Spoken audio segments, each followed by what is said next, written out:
Hello guys, welcome back to our channel Ajay Sharma में आप सभी का स्वागत है। और आज के इस वीडियो में पढ़ेंगे भारतीय साक्ष्य अधिनियम के सेक्शन 143 को।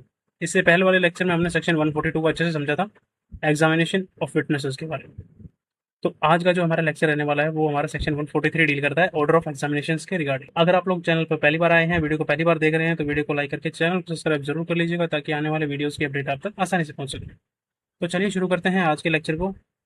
सेक्शन 142 आई होप आपने जो अच्छे से पढ़ा होगा। अगर आपने वो वीडियो नहीं देखे तो इस वीडियो के एंड में मैं उस प्लेलिस्ट का लिंक ऐड कर दूंगा भारतीय साक्ष्य अधिनियम का, आप वहां से उसको देख लेना। So as per section 143 of Bharatiya Sakshya Adhiniyam, it deals with the order of examination. हमने जो है जाना था कि अगर कोई विटनेस गवाही देने आता है कोर्ट के अंदर तो उसका प्रोसीजर कैसे क्या रहता है, हमने उसको पढ़ा था। तो थोड़ा सा इलेबोरेट करके हम इस वीडियो में उसको समझेंगे। तो चलिए जानते हैं सेक्शन 143 क्या कहता है, भारतीय साक्ष्य अधिनियम का ऑर्डर ऑफ एग्जामिनेशन कैसे होगा। According to the section 143, witnesses shall be the first examined in chief, then, if the adverse party so desire, cross-examined, then, if the party calling him so desire, so re-examine। हमने जो है section 142 के अंदर समझा था कि सबसे पहले जो है क्या होता है, एग्जामिनेशन इन चीफ, यानी कि उसी पार्टी का जो एडवोकेट है अपने विटनेस से सवाल जवाब करता है तो उसको बोलते हैं एग्जामिनेशन इन चीफ।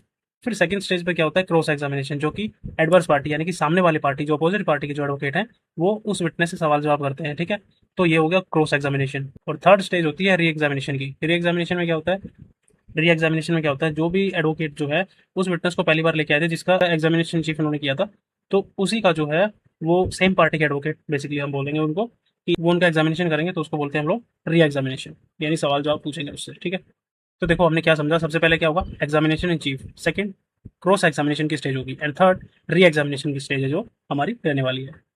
सबसेक्शन 2 क्या कहता है सेक्शन 143 का, the examination in chief and cross examination must relate to relevant facts, but the cross examination need not to be confined to the facts to which the witness testified on his examination in chief. देखो subsection 2 क्या कहता है, examination in chief और cross examination सिर्फ relevant facts पर होने चाहिए। ठीक है, पहली बात तो इसने ही बोली।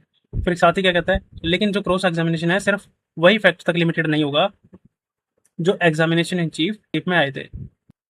मतलब क्रॉस एग्जामिनर और भी रेलिवेंट फैक्ट्स पर सवाल कर सकता है, बेसिकली ये यहाँ पर ये कहना चाहता है।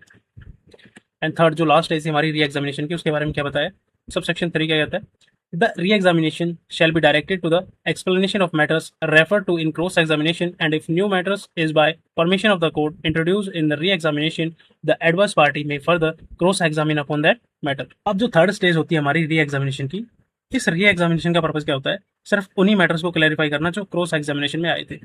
मतलब अगर री एग्जामिनेशन के दौरान जो है कुछ नए फैक्ट्स जो है, नए मैटर जो है इंट्रोड्यूस होते हैं, तो कोर्ट की परमिशन से अपोजिट पार्टी जो है उस पर जो है फिर क्रॉस एग्जामिनेशन करने का चांस उसको मिलेगा, यानी कि उस पर जो है क्रॉस एग्जामिनेशन कर सकती है, सवाल जवाब कर सकती है कोर्ट की परमिशन से अब एडवर्स पार्टी, जो भी नए फैक्ट्स वगैरह उभर कर आए हैं क्रॉस एग्जामिनेशन के दौरान उन पर। ठीक है, सो इतने से बात बोलता है हमारा सेक्शन 143 भारतीय साक्ष्य अधिनियम का।